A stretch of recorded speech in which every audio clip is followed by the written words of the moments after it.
for me, I was never one of those kids. So I was like, oh, I want to do acting and I want to do soccer. Like, no, like from the moment, like I was sitting at home watching Disney Channel on the TV and looking at it like, oh my God, like I would love to be up on there. Like, I just always wanted to do it. So if you're going to do it, like definitely be 100% into it. The shot taught me a lot of things that I didn't know about myself as far as my capabilities.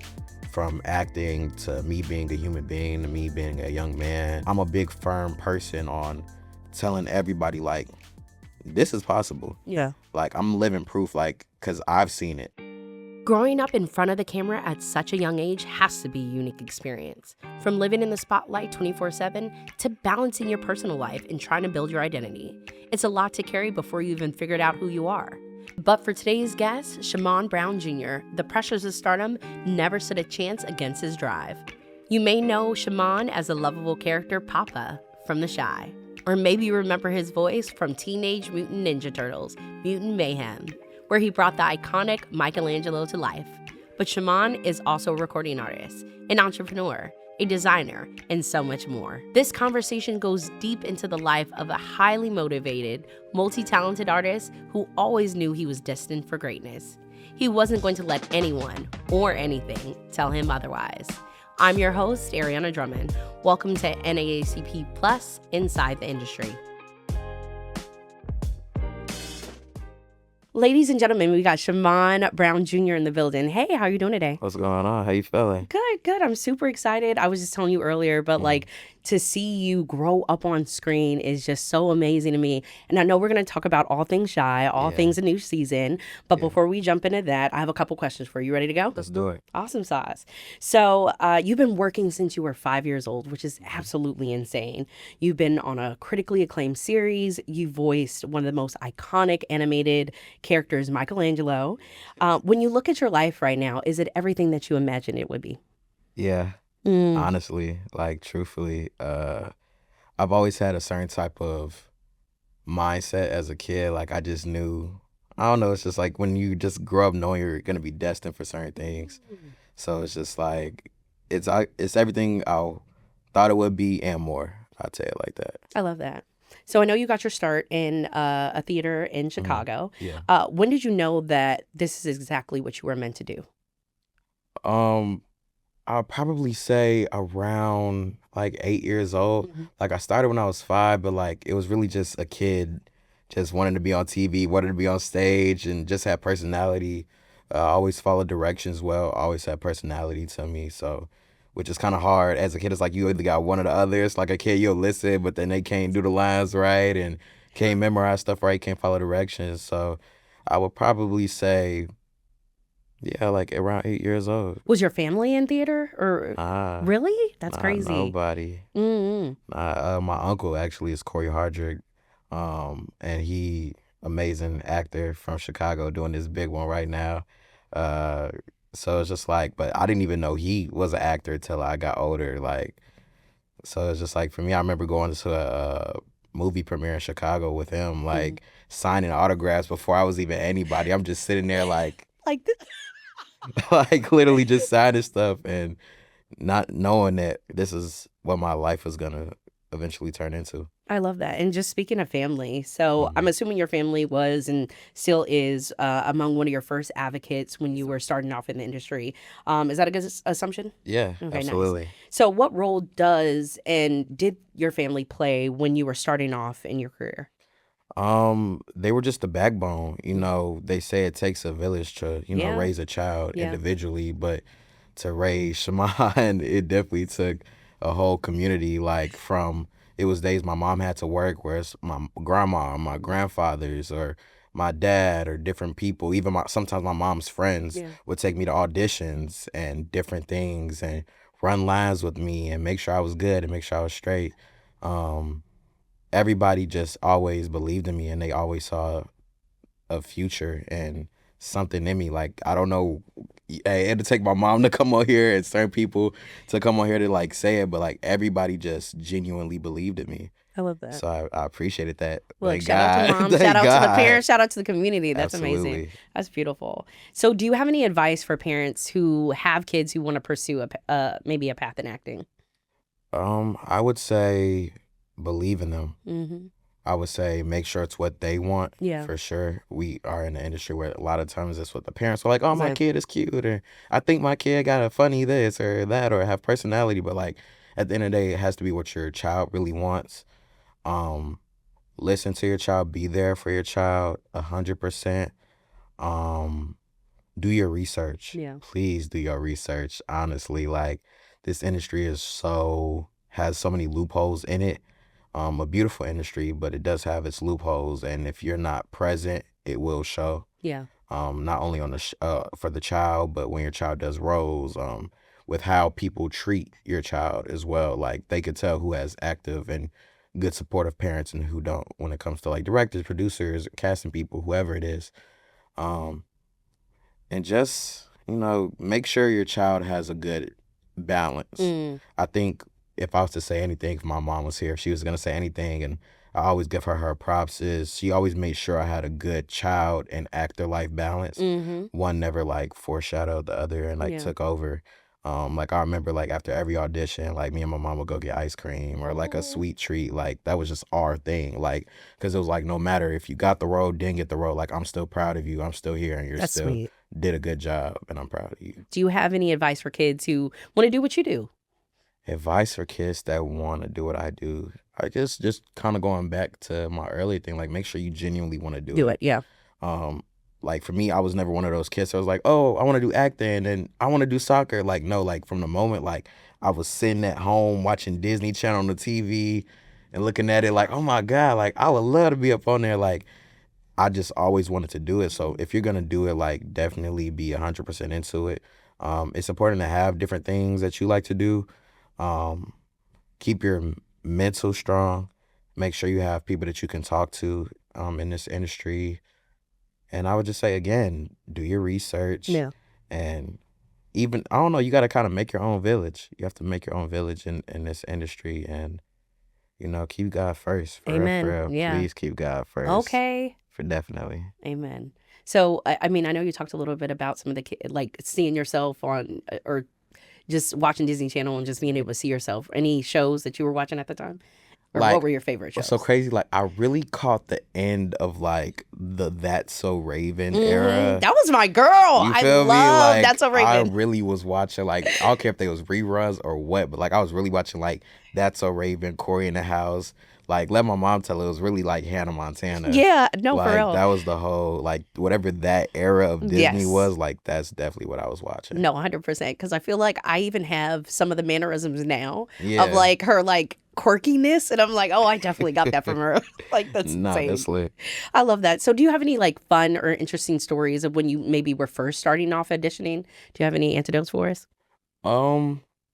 I would say like I remember going to auditions and seeing how serious kids and Really? their parents took it in Of Chicago. course. Like I don't know, like I think people always looked at me like the underdog.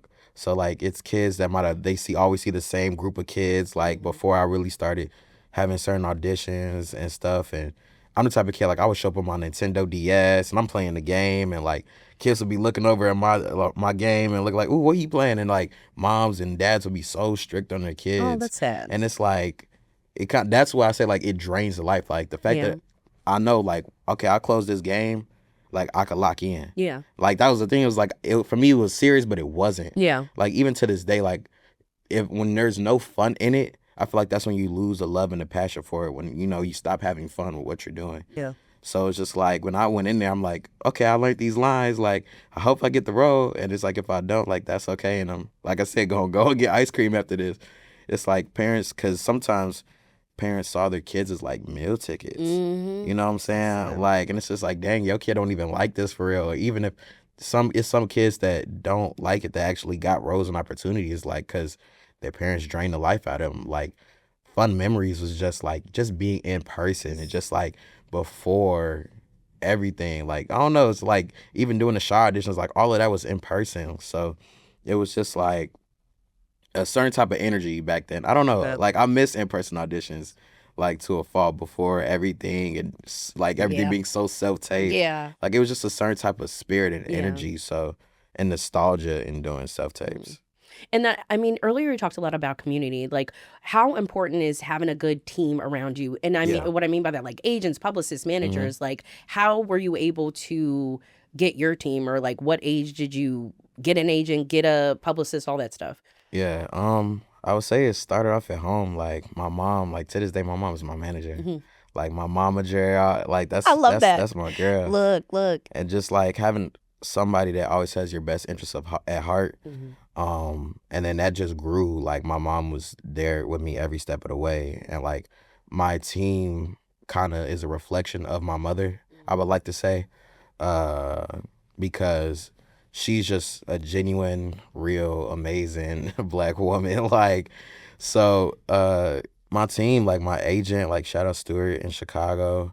Um, I've been with them since I was 8 years old. They got me the Shy, they got me Turtles. Um, just having a solid team. We're about having genuine people. Yeah. You know, knowing that this isn't about the money or the opportunity. It's about who we are. You know, at our core. Like, can we work together well? Who can I call up in the middle of the night if I have a question? Like, I like having people on my team that have my back no matter what. Yeah. The ups, the downs, the highs, the lows, like, and they're with me every step of the way. Creating a solid team is definitely hard. Hmm.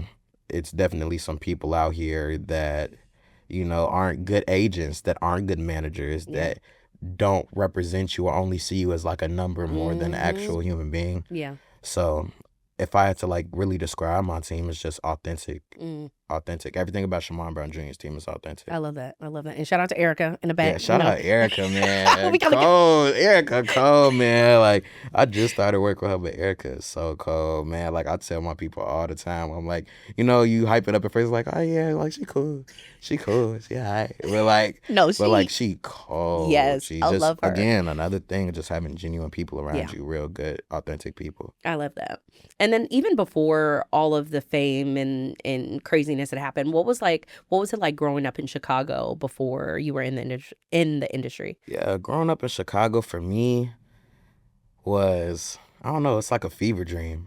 It's like an amazing, I feel like I was on like the last good generation when it comes to like going outside, and like I feel like my generation still got the opportunity to go outside and play and catch fireflies in the summer and all of that. Oh, that is amazing. Like, I love that. I was really like chilling on the porch, Yeah. like kicking it like in the neighborhood. And but it was dope though. I think that a lot of times growing up, for me at least, when it came to school and stuff, a lot of kids like didn't believe that I'd be where I would be today. Like, so it's just kind of like funny looking back, just having certain memories, because I remember everything. I don't know how or why, but like maybe it's the actor's memory, but I just remember everything. Like, I remember it was kids in school that like everybody wanted to do sports. Yeah. And like sports was cool. Like, I had friends and everything. Like, I had friends that did, you know, the theater and the plays and stuff. I had friends that like just drawing. I had friends that like, I was cool with the girls, like the popular girls and the cool sports kids and all of that. Like, but I was just always so stuck on my mission of, I'm like, I want to be an actor, and like I'm gonna be on TV and I'm gonna do this, that, and the third. So it's like, growing up in Chicago, it really wasn't a lot of kids that looked like me on TV or had the opportunity I had to be on TV. It's like people might get like a little role or two on shows and guest star, but like to be a series regular and have a show that goes on 8 seasons and doing all that, it's like, I don't know. I didn't know the extent of where it could go. Yeah. But like, I was just so stuck on like, this is what I'm finna do. Yeah. And real quick, speaking of the Shy, like, you know, you grew up on the south side of Chicago. Then, not ironically, but full circle moment, you ended up on a show called The Shy. Yeah. Can you tell us a little bit about how the audition process was? Like, what do you remember about that? Ooh, you want me to give you the real story? Yeah, I want the real, man. Story? Give me, Okay, look.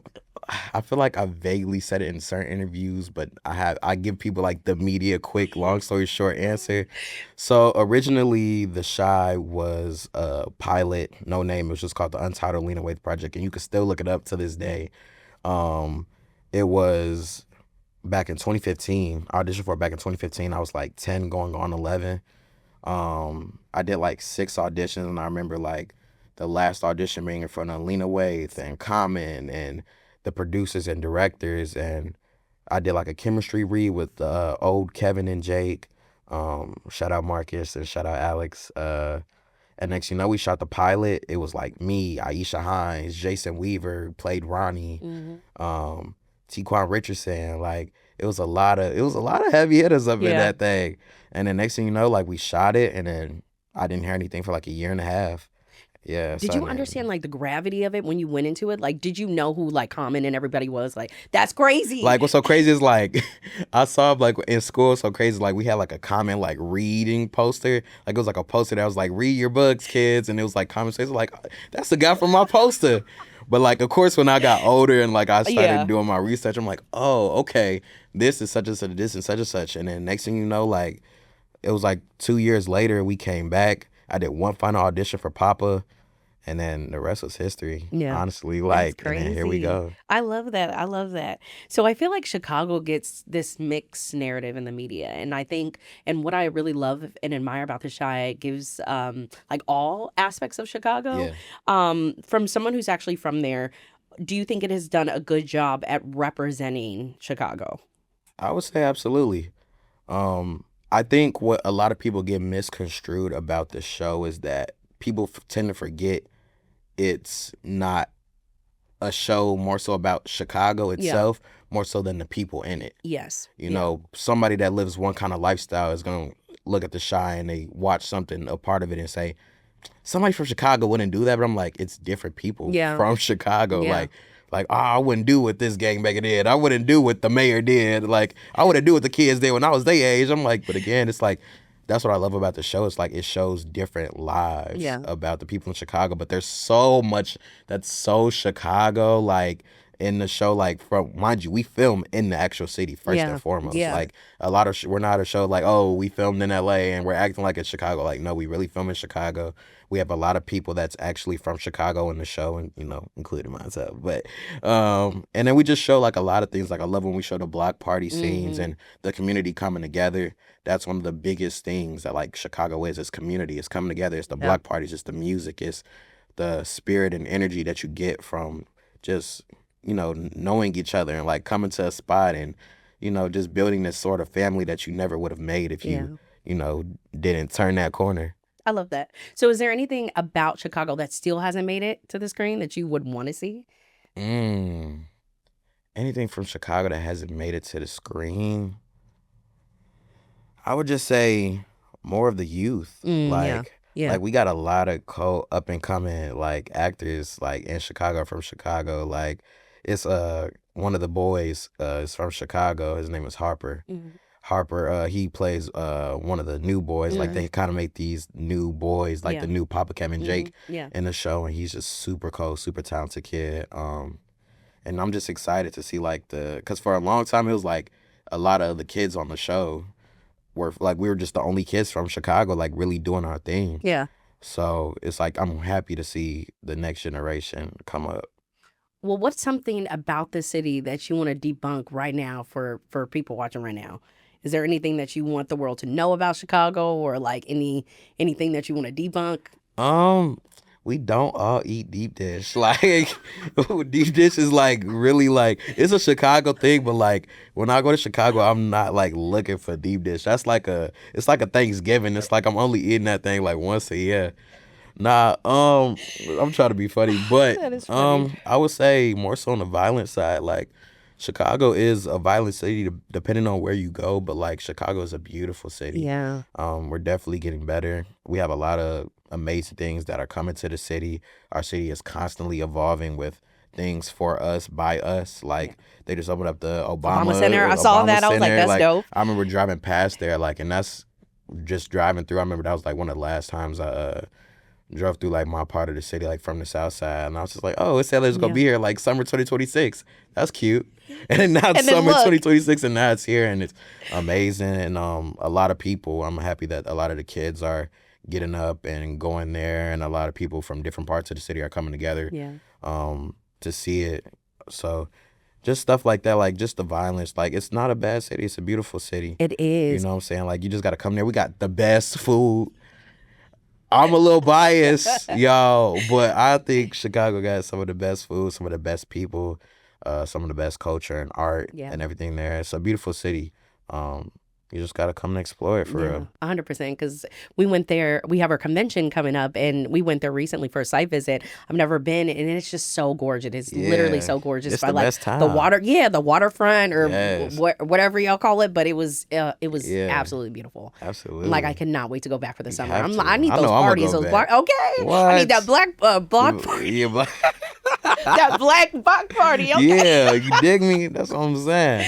Oh my gosh, that is funny. But I know we talked a little bit about the Shy, but I want to talk about your character, Papa. Like Okay. I love him. I think he is just so well. I was telling you I was watching the recap that the studio made, and I was like, just to see you guys and the transformation over a series of 6 years is absolutely crazy. But talk to us a little bit, for anybody like who hasn't seen the series, who's been living under a rock. Tell us a little bit about what you love about Papa. What I love about Papa, it's a lot of things I love about Papa. I love how different he is from his friends. Like, cause Papa, I'll say I like to add a lot of things from Shamon into Papa, like the personality and, certain comedic timing and different things like that. And also just the individuality he has. Like, when you look at Papa, it's like you might know kids like Papa, but seeing on screen, like, you just don't see a lot of Papas on screen. Like, he was like the church boy, like, preacher's kid, always trying to get his friends on the right track. This season, he's kind of going left. But if we're talking about Papa's core, Yes, Papa's core. just a good kid and Yeah. just authentic and hilarious. And I mean, again, you've played him for 6 seasons. Is there anything about the character or that you love about your relationship with the character that has evolved, or like what have you seen his character do or evolve into that you admire? I would say we just related to just growing up. Yeah. Like, as Papa was growing up, Shamon was growing Yeah, up. So it's yeah. like, it's like playing, like, it's almost like Batman. Like, I got my Bruce Wayne and my Batman. It's like two different sides. Where it's like I'm growing as Shamon, off the screen and getting to know different things in the industry and growing with these people around me. And when it comes to Papa, it's like Papa's also growing with the people around him. Yeah. Like, and I think it shows, like, Papa's relationship with characters like Emmett wasn't the same in season 1 how it is in season 8. Yeah. And that goes for a lot of the characters. Even his close friends, like with Kevin and Jake and Bakari and everybody, it's like it just grows. Like, I think I love the growth the most more than anything. Yeah. And I know we talked a little bit about this outside of the interview room, but I mean, it is truly one of the most important Black-led shows on television right now, and just overall.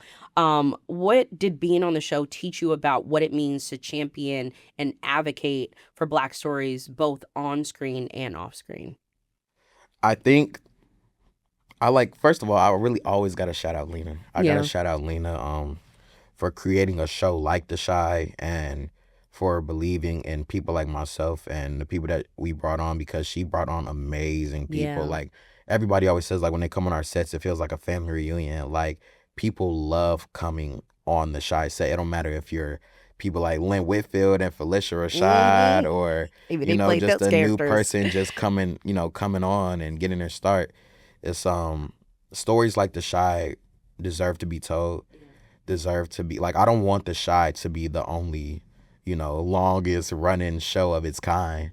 I hope to see that in the near future, that a show can go equally as long, if not longer than ours. Yeah. Honestly, just because, like, our show is a crime show in a sense, but it's not like, like drug based or everything like that. Like, it's a show really about community. It's a show about different lives. I love how inclusive The Shy is. Like, it shows the kids, it shows the adults, it shows the relationships, the heartbreaks. It shows, even like love to the gang, like the gang members and everything like that. It shows that, like, these are really fathers or really brothers, and they have, they can turn their life around. They could be a community. We got, people like Luke James' character Trig that went from like gangbanger to like city councilman and, community leader and all this kind of stuff. So stories like The Shy, I don't know, it's just, when I think of The Shy, it's like one of its kind. Yeah. And like I said earlier, like, I hope to see more shows like it. I love that. And I mean, it's the moment that everybody's been dreading, which is the fact that the Shy is coming to an end, which is so Yes. unfortunate. But how are you feeling about it right now? Has it hit you yet, or like? I think I have my days. I think it hit me the last day Mm, of filming, like, cause I feel like I'm always so like strong and like, I ain't gonna cry, I ain't gonna cry, I ain't gonna cry. Um, but I don't know. I think it still won't hit me for like a minute. Like mm, it comes and it goes. yeah, Like seeing the poster up, like when I'm driving around the city yeah, and driving around out here, it's like just seeing, like, dang, this gonna be like the last time I see it like that. Like yeah. see my face and see the show, billboards and posters. But I feel like, all good things have to come to an end. And honestly, I really can't wait for people to see the finale when it airs. The finale is so cold. It's Oh, I'm so excited. beautiful. Um, and it's just gonna be a dope. Like, people go, the finale gonna go crazy. That's all I can say is the finale is gonna go crazy. I promise Valley y'all. gonna go crazy. I Yeah, heard that. I love that. I love that. So, I mean, you talked about it. You basically grew up on that yeah, set, and then you've built these just amazing relationships and bonds and brotherhoods with some of these people. Like, yeah, for example, with Luke James yeah. and Jacob Latimore. How do you think those relationships and bonds have impacted you? Oh man, like I'm just thinking about him so much. I'm gonna call him when I get up out of here. Aw. Nah, I think having, like I said, again, like going back to shout out to Lena, because she brought on amazing people. Like, there's nobody that's on the show that hasn't impacted me in some way, shape, or form. Like, I have great relationships with a lot of the men and the women on the show. Like, even when Yolanda Ross came to direct this Mm-hmm. season, it was like, that's like auntie. Like, everybody's Yeah. are like big brothers or big sisters or uncles and aunts to me, to the point where it's just like, I don't know, like I said, it's family reunion. No. It's really family reunion every time we see each other. And they're always giving me advice, like, especially people like Luke and Jacob. Like, I look up to them so much, and I always go up to them and ask for advice about different things, whether it's, talking about music or whether it's talking about acting and different things, what I should do, what I shouldn't do. They're always super there for me. I'll Yeah. say it like that. Like, they're always one call away, one text away, one flight away, which I love. And, a lot of times you don't get that, on certain shows. Certain things, it's like, all right, we film, all right, bye. Yeah. Yeah. I'm finna go home. But, like, we always had this thing from the day one of, like, we're just always going to be here for each other. No matter how long we go, no matter how far we are apart, like, it's really community on and off the screen. That's beautiful. That's a beautiful thing to hear. And what is one thing that you think the show taught you that you're gonna, or what did it teach you that you're gonna take into the next season of your life? Mm. I think the confidence. Mm. I think Mm. just coming back each year knowing like you could do this. Yeah. Like knowing the shot taught me a lot of things that I didn't know about myself as far as my capabilities. From acting to me being a human being to me being a young man. Um, it just like showed me like boy, you could do this. Like you got this. Cause like each year I remember coming back like I don't know why it happens. Like every year I come back, I'm like, dang, do I still got it? Like, you know what I'm saying? Like, can I still be Papa? Like, and then like I come back and then everybody just makes me feel so comfortable, Yeah. from the crew, hair and makeup to the directors and showrunners and everybody like that. Um, it's like you could do this. Like I just come back each season, like we got this, y'all. Like we Yeah. could do this. Like by the time we do that first scene, it's like, oh yeah, we in the bag. I love that. So, what does it mean to you to be a part of this next generation of Hollywood? I mean, we talked about, not when you were watching Disney Channel and not being able to Yeah, have certain people or see yourself on screen yeah. to now being that next shoe and next generation of folks that are people are looking at you like, yo, that could be me. So, how Yeah. does it feel to be a part of that next generation?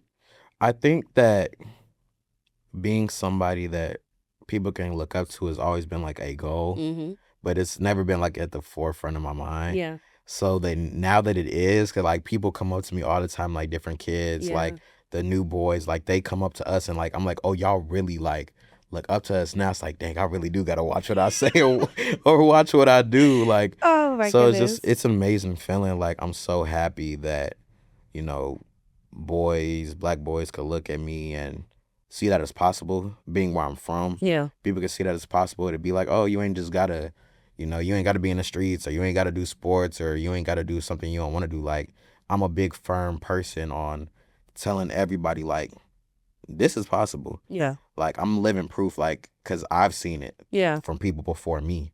So I felt like if I could be a blueprint to the future generation, I'm doing something right, and it's an amazing thing. And I'm trying to instill things in them that people instilled in me so that this, positive rotation could just keep going.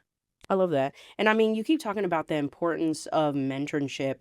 What are you doing to create a space right now for maybe the talent coming up behind you, or maybe creating a safe space in those landscapes for people coming up behind you? Yeah, so I actually have an entertainment consulting company called Shamonsta LLC, Okay. which is a big thing about one of my biggest things was helping out the future. In the city, it's a lot of amazing organizations and not-for-profits that do things about giving back to the kids, like back to school and helping out the homeless and everything like that I support. But I'm a big person on advocating for the future. Yeah.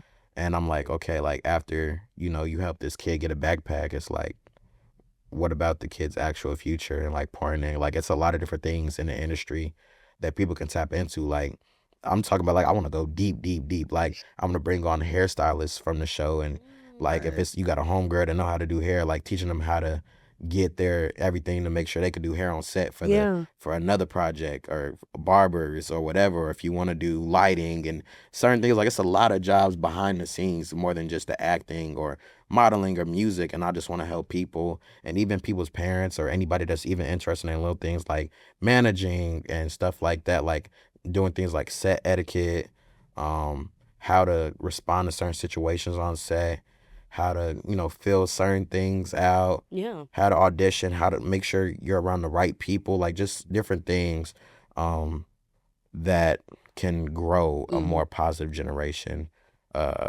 in the industry. I love that. So where did that desire to like be able to give back to your community come from? Like, has that always just been embedded in you, or like did something happen, or like that's just who you are as a person? I think it's always been a thing for me, that something that's always filled my cup is seeing other people succeed.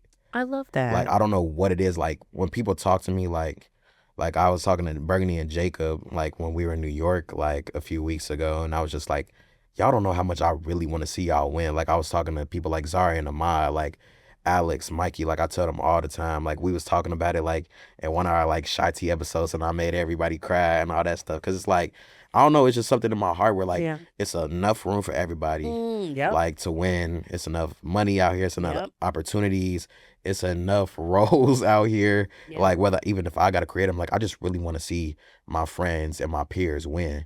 Like that's just been super big. I want people to support their families. I want people to make their people proud.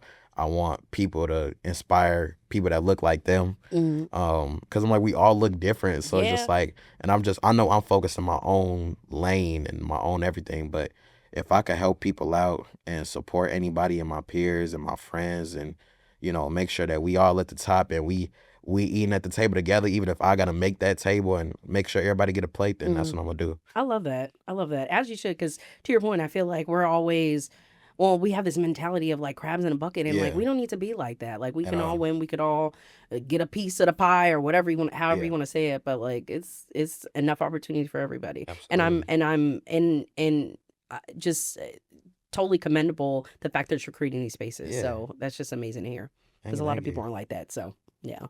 I want to pivot the conversation a little bit and talk about Ninja Turtles, because I'm not going to lie, I saw that movie and I was like, I absolutely loved it. I felt like it was such a creative twist, I guess you would say, or like a, coming like the fact that I had it when I was little, and now it's coming up. It was so different, like more of like a hip hop type of vibe to it. But I just thought it was really dope. And you had, it was an amazing animated feature with an incredible cast, Jackie Chan, Seth Rogen, who produced it, Ice Cube, just the list goes on and on. How did you find out that you were even being considered for that role? And then what was the audition process like for voice acting specifically on that scale? Yeah, I remember like telling my agents, like they're like, well, what do you want to do? Like each year we have a conversation, like, what's next? Like, what are you interested in? What do you want to do? And I'm like, well, it was kind of like a back of my mind thing, like, I might do like a animated project, like animated show or movie. And like, but I wasn't thinking nothing of it, and the Ninja Turtles came. And what's so crazy about the Ninja Turtles audition, we recorded it like an actual like self tape. Like it wasn't just like a voiceover thing. I remember I did it, and I'm a big person like just letting go and letting God when it comes to auditions. Like I can't like let my head get so wrapped up into it. I remember doing it, and I remember I got a call back, and I had deleted it off everything. And I remember I was like, Ma, what did I do? I'm like, what did I do? What did I do? What did I do? And then I remember my agent sit back what I did. I'm like, oh, all I did was like pitch up my voice. Yeah. And I did another audition. And I remember like this was all back in 2021. We're in the middle of filming season 4. And I remember I had did a chemistry read through Zoom with the other boys. And I remember it was like 4 different groups. And I was in 3 out of the 4 groups. I'm like, if I don't get this, they playing. They was playing with me, boy.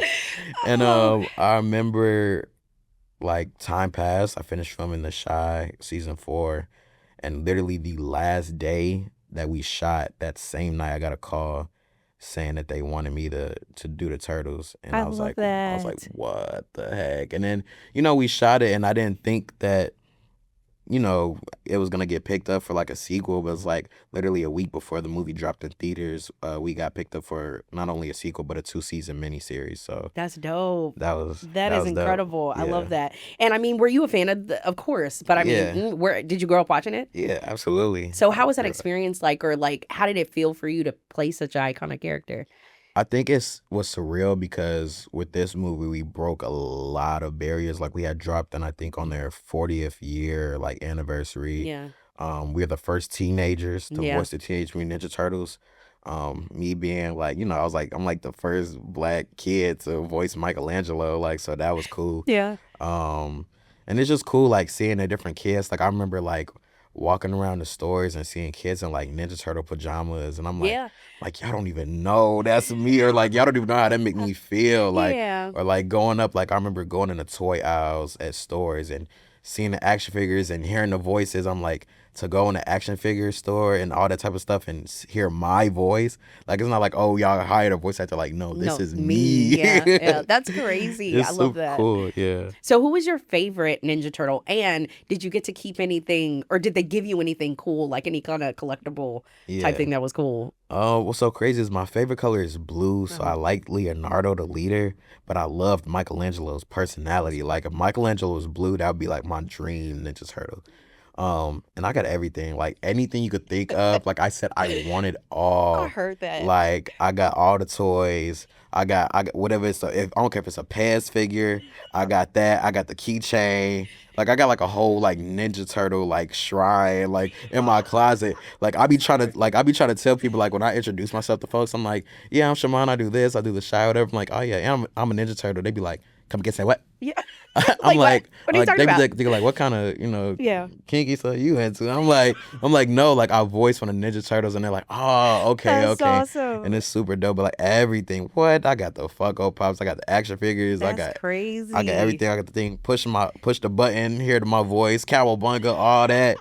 Like it's just super cool. Like that is everything. So cool. Oh my goodness. That is amazing. I love that. So I know voice acting is like, well, you tell me, but I'm assuming it's a completely different than just acting in general. So when you were playing Michelangelo, I know you talked about like the heighten maybe of your voice, but it's like when you're using your voice, you're literally carrying a scene. So talk to us about your approach in doing Michelangelo.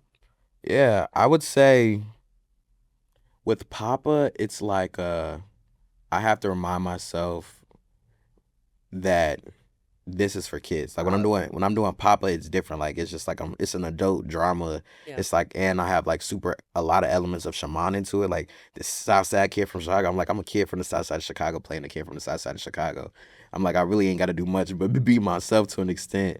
But the Ninja Turtles is like, dang, I'm really recording this for kids. So it's like making sure the life that I bring to the character also holds up to the integrity of the character that the past voice actors have, left before me.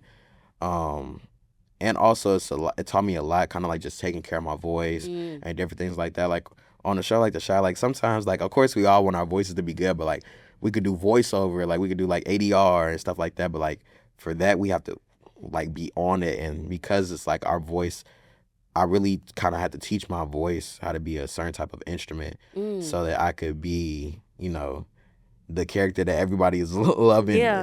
Today.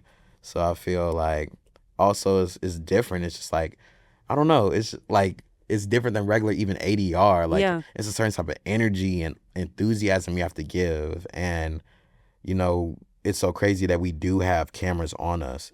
A lot of times people won't think that, but we always have cameras on us when we're doing voiceover work. Because let's just say if I hit a dance move, like a lot of the times what you'll see in movies and the shows, like this is really something that Shamon hit. Yeah. Like that the animators are gonna take and they're gonna, work with. And from facial expressions to how I look at the other turtles and stuff. It's a whole different process. Like it's so much into it. Yeah. Like you kind of see it in the behind the scenes, but it's an amazing, beautiful process. And shout out to Jeff Rowe because he is also from Chicago as well. Oh, that's crazy.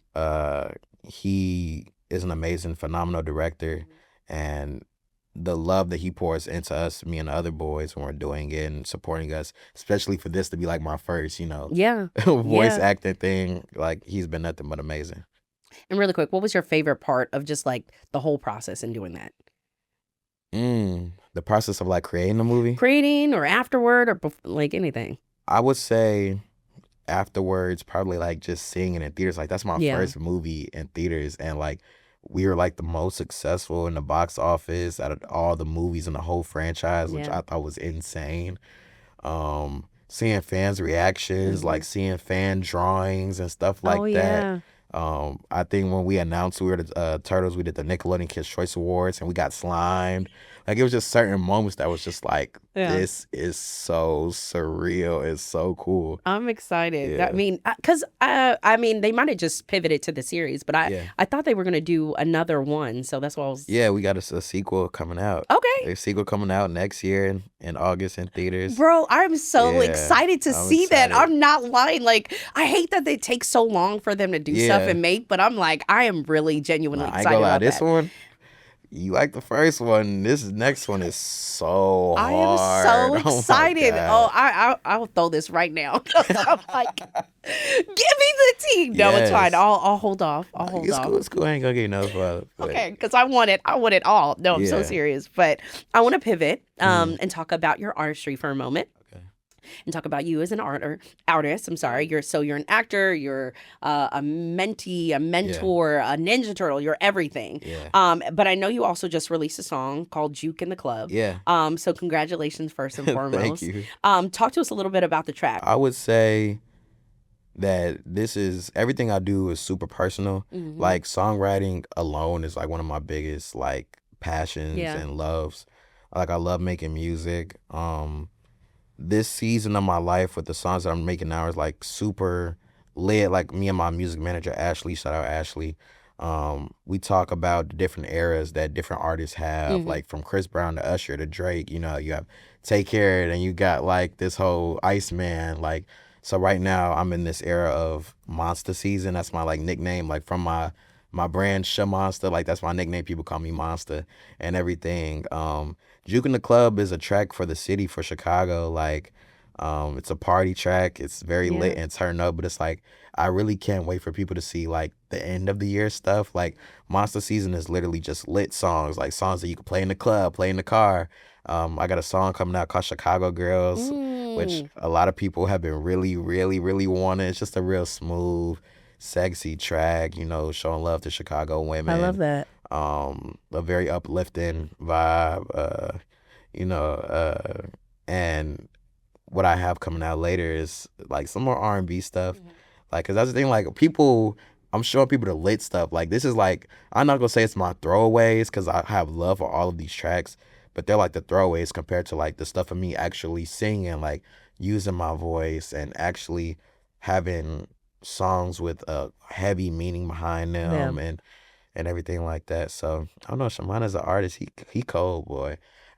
This is a year that I've wanted to take music super serious, and like the numbers have been going crazy, like getting like millions of views, hundreds of thousands of views a video, and like the love that my fans and supporters have been showing me has been unreal. I And, love that. now it's like, all right, y'all done gassed me up. Like, now I got to keep going. Yeah.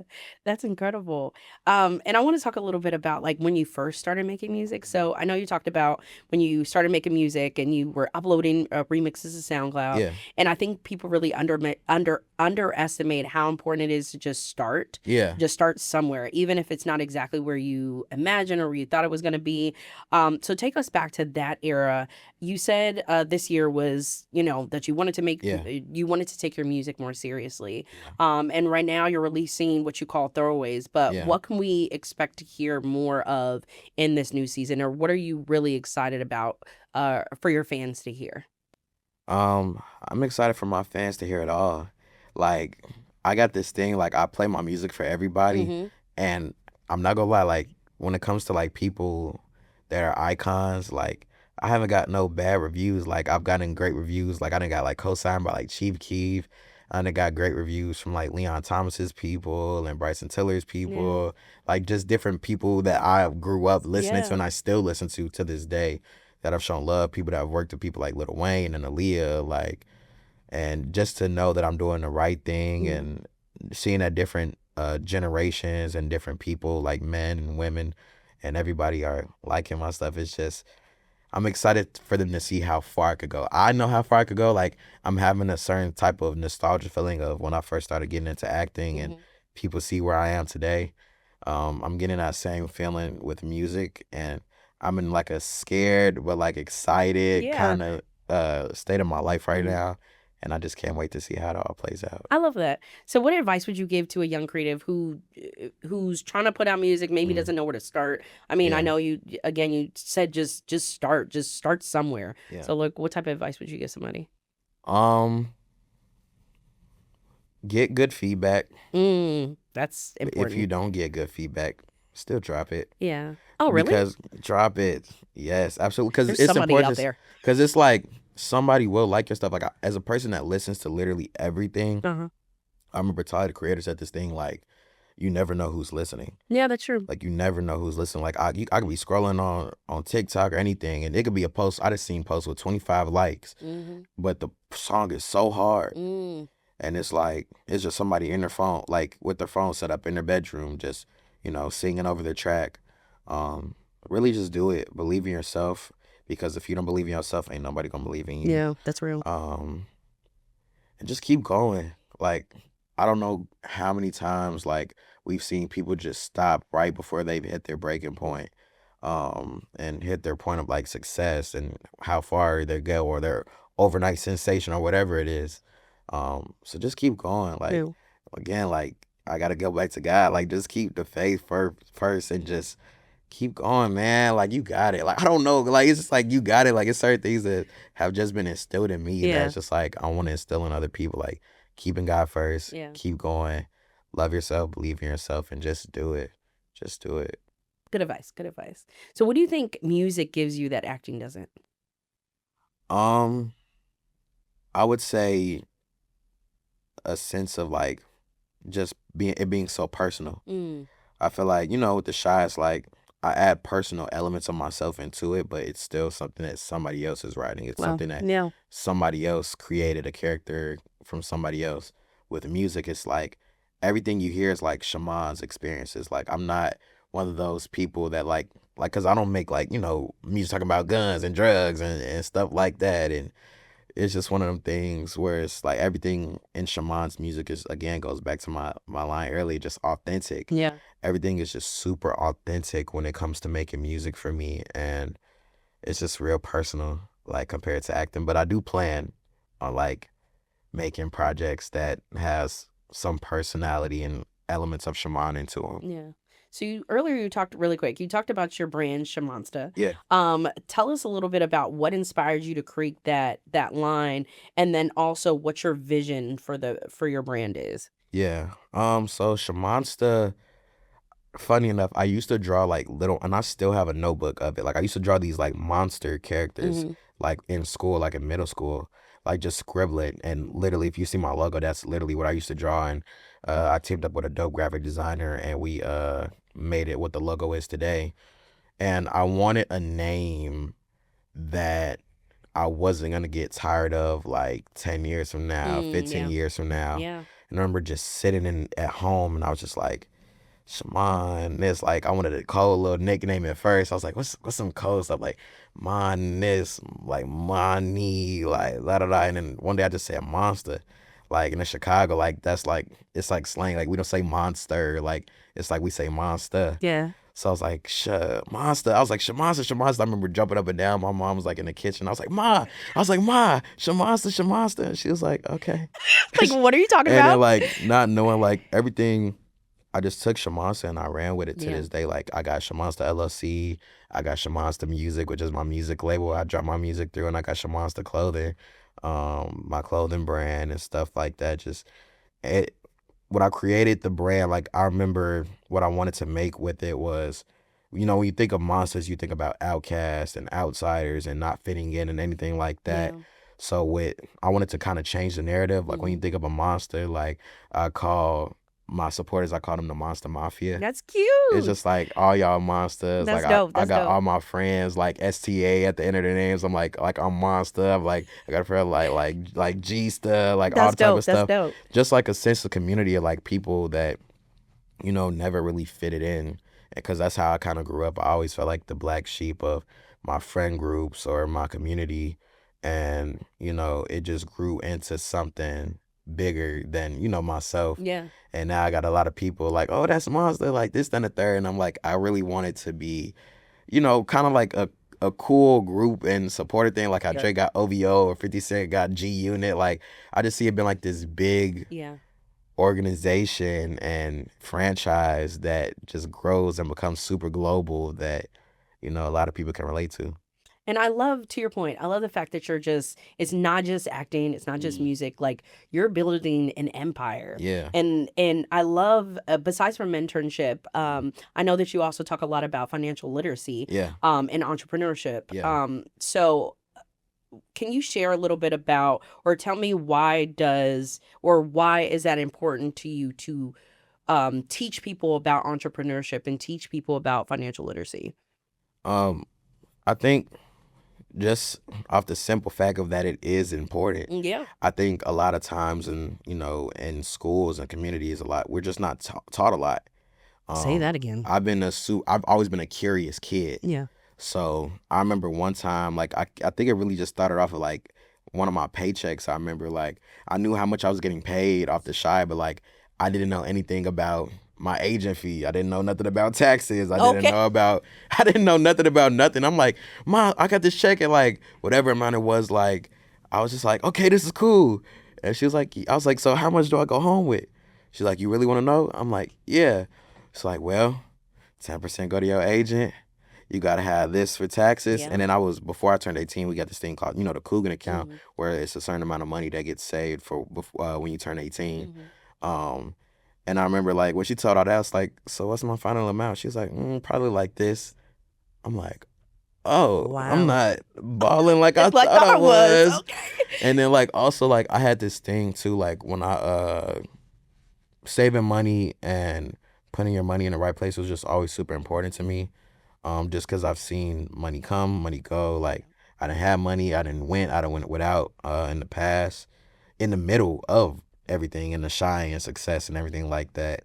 And I remember when I turned 18, I did this thing where basically I made a savings account to where, like, every time I get a check from the Shy, I would still take a percentage out that's to good. go into the savings as if I never turned 18. So just I always have that.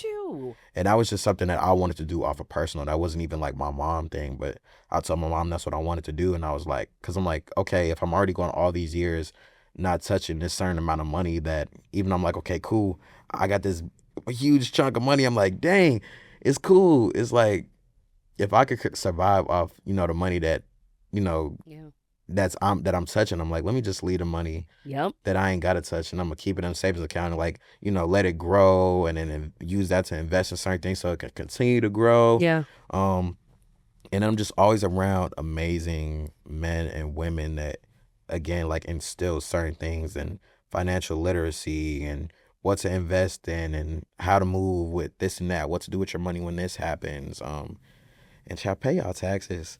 What you say, pay y'all Pay y'all taxes? taxes, because like that's the thing. Like a lot of people just genuinely don't know. No, yeah, People, that's true. I know a lot of people and actors that don't know how much they're making, how much is getting took out, Yeah. what's going where, Yep. how they're supposed to move after. Yep. Because again, like I like to say this saying of, you can't blame people's lack of knowledge. Yeah. I'm a big person, like instead of scolding people or talking down on people for what they don't know. Yeah.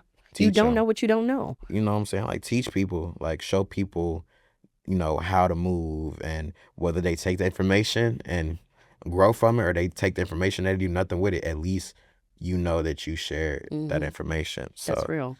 yeah. And the fact that you, like, to your point, like with everything that you're doing now, the fact that you had the mindset to not only like save your money, but also be lucrative in the different things that you wanted to do. Because like acting might not always be there. What else could I be doing to make that, you know, make the money or survive and everything like that too. So that's crazy. That's dope. And that's really important. And the fact that you're going back and teaching people, I think is just so commendable. So You got to. yeah. I love it. So, I love that you've been just dropping amazing gems today, and thank you so much for that. But I want to shift really quick and give some advice and some insight to some of our viewers watching right now. So I can only imagine what it was like growing up in front of the camera, people probably coming to you all types of crazy, and then balancing school and balancing work and just, you know, trying to figure out who you are as a person outside of the show. What did growing up in this industry take from you that you can't get back? I don't want to say my childhood, but certain parts of my childhood. I'll put it like that. But I'm not mad at what it took. What it took, I'm not mad at it. Like growing up, like on the Shy, I became a teenager on the show and I got into my 20s on the show. Yeah. So mind you, like from 12 to 21, you know, these are kid years. Are like all my teenage years was on TV. So it's just like certain things I couldn't go to like every party. I couldn't just go anywhere, especially like growing on the show and the show getting bigger and bigger each year and each year. Yeah. It was just like I couldn't do everything. I can't go anywhere. But at the same time, growing up in the industry the way that I did saved me from a lot of things. Like I don't know where I would be or wouldn't be if it wasn't for being on the Shy and having a lot of good mentors and certain things. Like I'll say like it took away certain things, but it's like, again, like shout out to my mom again. Yeah. Like she made sure I had that balance. Yeah. Like a lot of people think that like, oh, like he grew up like I had to do online school, homeschooling for high school. Like I went to public school all the way up until 8th grade. And like I remember I still went to everything in high school. Like I went to homecomings, I went to prom, I still graduated. Like I was talking to the high school girls and stuff like that. Like I still was doing certain things where it's like the only thing I missed out on was like going to the building. Yeah. But then you go on the set of the shot and I'm like, I'm filming with kids my age Yeah. in the school, like, Yeah. and all type of stuff like that. So it was just like, I'll say what it took from, like, I don't know if it took too much from me. I feel like it took my immaturity. If I'm gonna say that, it took my immaturity and definitely made me more mature. And then to your point, like growing up with the world watching you, like, did you ever have any crazy like fan experiences at all? Absolutely. Oh my gosh. Cause it's just like people, oh Lord, the people can't control themselves, child. Like I've had the whole like, I used to like make jokes like with my mom and my grandma all the time. Like I want to get chased around like Justin Bieber and all that type of And stuff. look, And I'd have got, and you got what shit. you wished for. Like I didn't have definitely overwhelming experiences. Like even though I know it's all out of love, Yeah. it's just it try to get crazy. What you say, Like child? Get I crazy. remember like going to like our parade, like the Bud Billiken parade, and I remember like we hopped out the cars and we were like shaking hands with the fans and high fives and taking pictures, all type of stuff. And I remember this girl one time had like grabbed my arm. Like I gave her, she's like, Papa, can I get a hug? I gave her a hug. And then I walk away. I'm finna keep going. This girl grabbed my arm, like, and I had security with me, but like grabbed my arm, pulled me back. Oh, She's like, she was ooh. strong, She baby. says, ooh, Papa, you so fat. Can I rub your stomach? I said, ooh, girl. Consent. I'm like, Consent is important. I'm like, no. But like, I don't know. It's been a lot of crazy moments. I think I've been surprised too of the icons that recognize me. Like I remember one moment that will always stick out to me is I remember I was at the Divorce in the Black premiere. Mm-hmm. Tyler Perry's there and Megan Good and stuff like that. And I remember it was this older tall black guy. Like he was tall, dark skinned, bald head brother. And he was like, oh my God, like me and my wife watch your show all the time. I was with my mom. And she's like, do you mind? Like my wife's on the carpet right now. Like, can I get a picture? Can she get a picture with you? And then I remember who walks up is freaking like Debbie Morgan. That's crazy. And I was like freaking out. And mind you, like I think I always have this like open and welcoming spirit to me. And I always like being nice to everybody, not because it's like, oh, you never know who somebody is gonna be, but that's just because that's just how I was raised. But like again, like you really don't know who somebody like. And I remember she came up and I was just super like in awe, and I was like kind of starstruck. So it's just kind of like knowing that like that's an icon that knows who I am, and like I could have been a bad person to your husband. Like I'd be like, oh nah man, I'm cool. I ain't even trying to take pictures for real right now. Like nah. And like but she was super nice and super sweet. It's like you just never know who knows you. Yeah. I think that's what shocks me the most. Like we know it's fans out here and everything, but you genuinely never know who's watching. That's 100% real. Have you ever been who have you been most, I guess, starstruck by? I think as of recent, I would say when I filmed with Phylicia Rashad. She's iconic. Like, she is iconic. She played my love interest's grandmother in a scene, and it was like I was supposed to meet her family for the first time. And I remember like when they were staging, they were like, okay, cool, you sit here, Shamon, you sit here, and then Phylicia, you can sit right in front of him. I'm like, huh? I'm like, and like she sat right in front of me, and she just has this amazing demeanor to her. Yes. It's like, I don't know, it's like she's just super, it's a special type of like aura and like contentment. I don't know how to describe it, but it's just like, it's like she just looked like she's very happy of where she's at right now. Yeah. And it's just a very like, I don't want to say the wrong thing, I don't want to do the wrong thing. Like it really felt like meeting somebody family for the first time. But she was super sweet and super amazing. And I think that was somebody I was definitely starstruck by. I love that. Yeah. That's beautiful. And I meant to ask you earlier, I know that you talked a lot about savings, but did you have any type of big purchase items? Or like, what was your first? Boy, what's so crazy is me and Alex Hibbert, who plays Kevin, we used to go to like the outlet mall in Chicago in the suburbs, and like we used to blow bands. Like, but like what's so crazy is like we was really, again, we're at the outlet, like we're really catching deals, but we got like 15 bags with us, and we think we balling for real. I'm like, but I feel like my first biggest purchase was probably like my car. Mm-hmm. Like if you were to ask my mom, like she know like my dream car was like my Benz, bro. Like I used to show my mom videos. I'm like, Ma, look at how they start the car. Like so, like when I got that was like a big accomplishment for me. Like I got that at 19. That was my dream car, and like that's probably like one of my biggest purchases. I love that. So again, you are so accomplished at such a young age, which is absolutely incredible. But what's upcoming that you're most excited about? I know you talked about your music and everything with your clothing line, but is there anything else that you're really excited about? Past music, clothes, and the Turtles, of course. I'm excited for people to see this next chapter of Shamon. Yeah. Like I'm excited for people to know who Shamon is. I feel like, people just kind of grew up and have only seen Papa over the years. Like I was almost always posting as Papa. Like I'll go down the street, I'm Papa. Like I wasn't exactly doing certain interviews or going on certain platforms or going out as Shamon. So I'm excited for people to really get to know me, know my story, and know what I'm headed towards. Yeah, I love that.